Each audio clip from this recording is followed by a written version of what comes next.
სალხინოში გადაგებული. ეს ალენ მიურატია დადიანების ყველაზე მხცოვანი შთამომავალი. ალენი და მუზეუმის თანამშრომელი იმ ფოტოების გადაღების ადგილმდებარეობას ადგენენ, რომელიც მე-20 საუკუნის გარიჟრაჟით თარიღდება. სალხინოში გადაღებულ ამ ფოტოზე ანიუანეტა მიურატია, სალომე დადიანის შვილი. ეს კი ჭკადუაშის ვენახებია.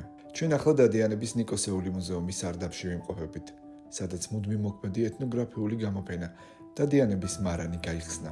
ახალი გამოფენა მნიშვნელოვანი და საინტერესო ადგილი გახდება ადგილობრივებისთვის, შიდა მოგზაურებისა და ტურისტებისთვის. აქ გაეცნობით ღვინის დაყენების კულტურას, მოისმენთ ლექციას ქართული ღვინის მრავალსაუკუნოვანი ტრადიციის, ლეგენდებისა და ადათ-წესების შესახებ. მეღვინეობა სამეგრელოში 1000 წლეულების ისტორია აქვს, თუმცა სალომე დადიანმა და აშელ მიურატმა მას პირველად ინდუსტრიული ნიშა შესძინეს.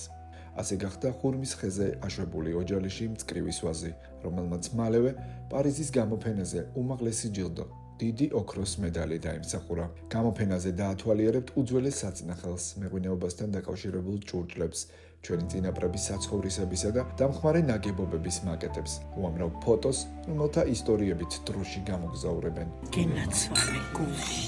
ეწვიეთ ამ საოცარ ადგილს და აი ასე თქვენც შეძლებთ დააჭაშნიკოთ ნამდვილი ოჯალეში. გაუმარჯოს ზუგდიდს, გაუმარჯოს სამეგრელოს, გაუმარჯოს საქართველოს.